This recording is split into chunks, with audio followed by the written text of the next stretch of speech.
Halo, selamat pagi untuk anak-anak kami sekalian.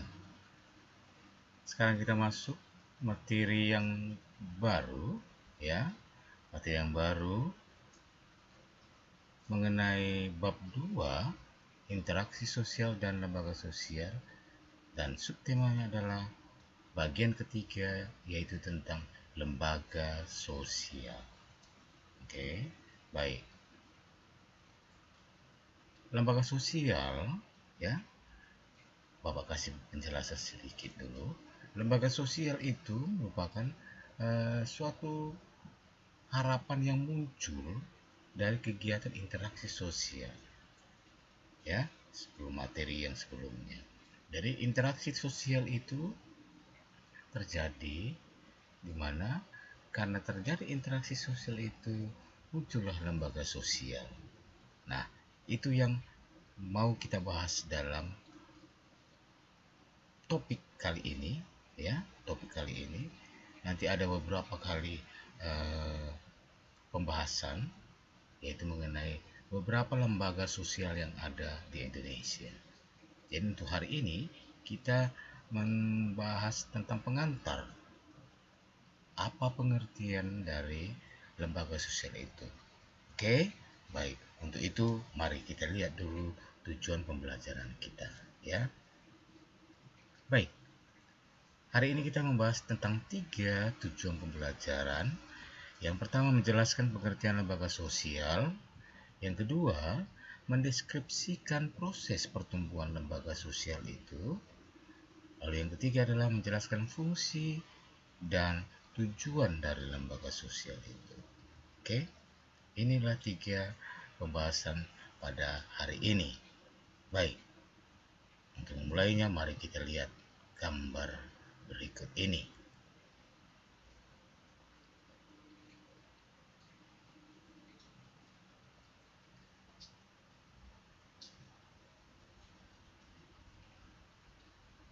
Keluarga, ini mahasiswa yang dari KKN, lalu ini kemudian siswi-siswi yang berfoto bersama, lalu ini adalah anggota MPR DPR. Nah, ini 4 gambar. Mungkin ada beberapa dari anak kami yang sudah mengerti arahnya kemana, ya. Inilah beberapa lembaga sosial yang nanti akan kita bahas satu persatu, ya. Keluarga, ini pendidikan, lalu ini berkaitan dengan politik. Oke, baik. Untuk itu mari kita lihat atau kita mengerti dulu pengantar dari lembaga sosial itu sendiri. Nah, ini dia pengertian lembaga sosial. Kalau konsep atau pengertian lembaga sosial itu sebenarnya banyak dipahami oleh beberapa ahli, ya. Jadi Bapak akan ambil atau kita ambil kesimpulan dari beberapa hal itu, ya.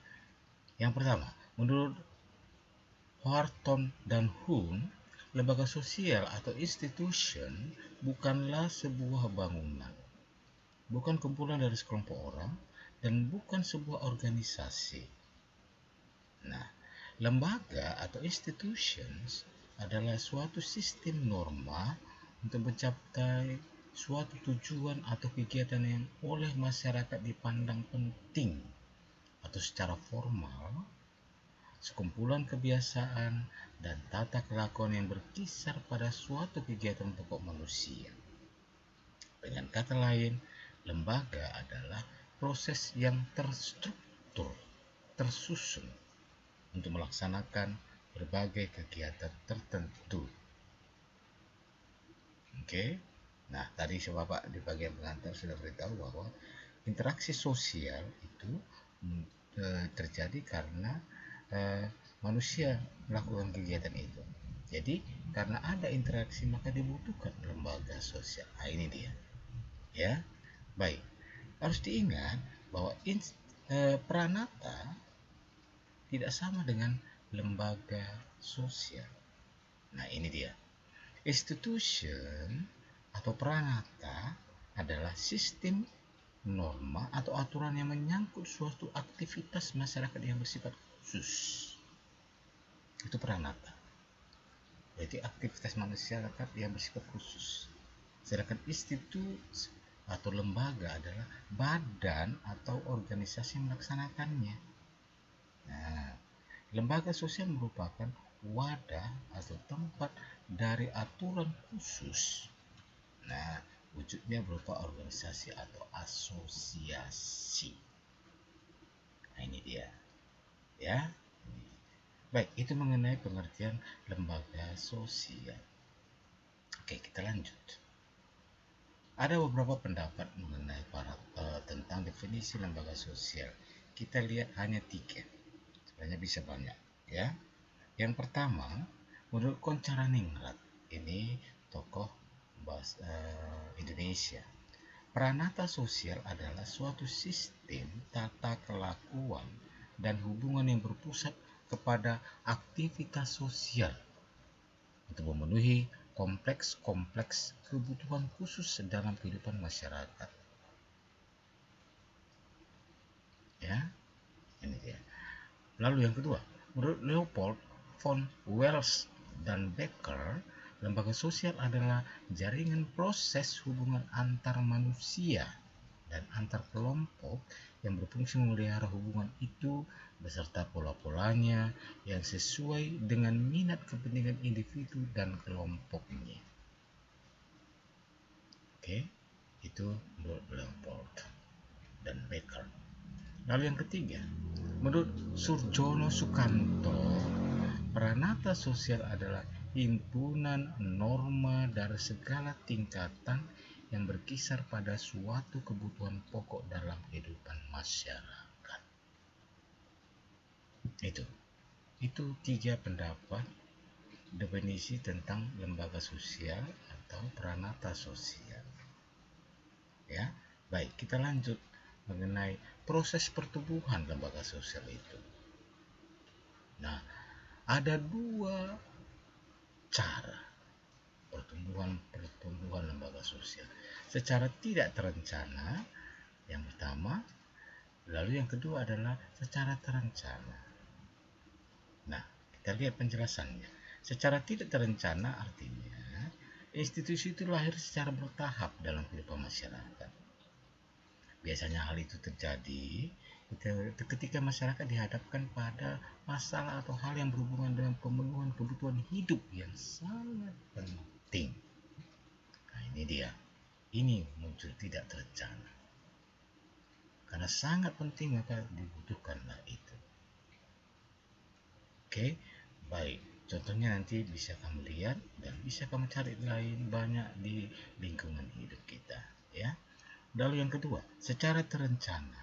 Maksudnya adalah institusi muncul melalui suatu proses perencanaan yang matang yang diatur oleh seseorang atau kelompok orang yang memiliki kekuasaan dan wewenang. Itu dia. Ya, jadi ada lembaga khusus mengatur itu. Inilah dia mengenai proses pertumbuhan atau proses atau cara terjadinya lembaga sosial itu. Oke, baik. Kita lanjut ke bagian berikutnya. Fungsinya apa sih? Fungsi lembaga sosial itu apa? Nah, kembali kita melihat pendapat tokoh Indonesia. Oke, yang di sini adalah Bapak ambil mengenai Surjono Sukanto. Fungsinya ada 3. Yang pertama, memberikan pedoman pada anggota masyarakat. Memberikan pedoman, ya.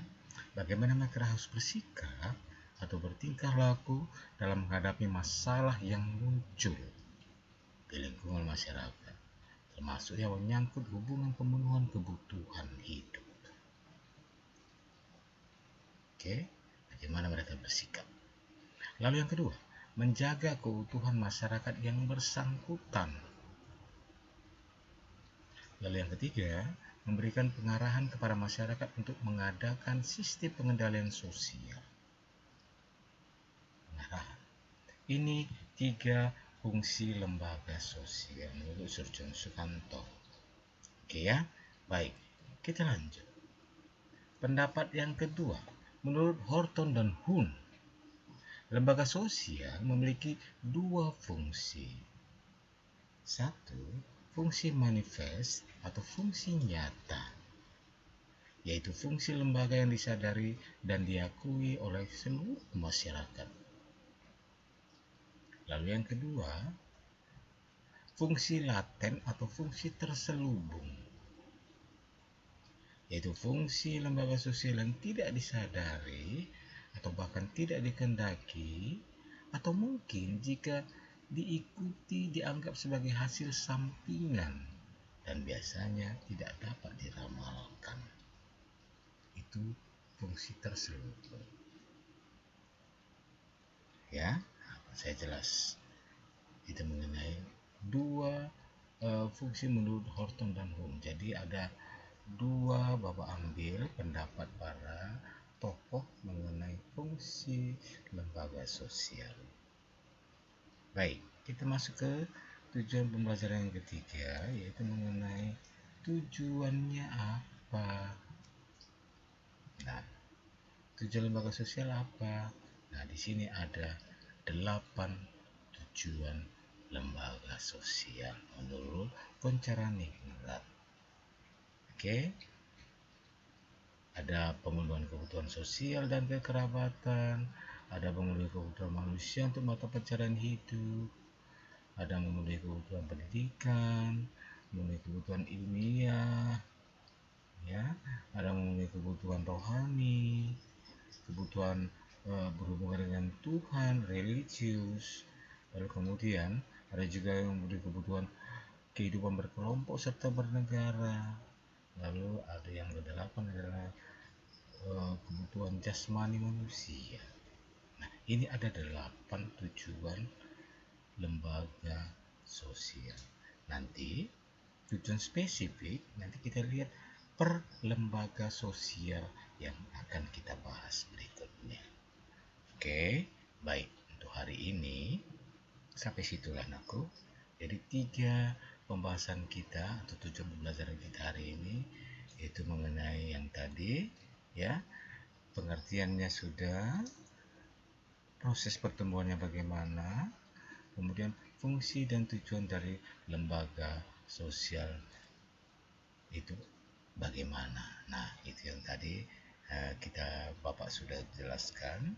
Jadi boleh supaya lebih mengerti lagi, boleh diulang kembali video ini, dibaca kembali, lalu kemudian dipahami.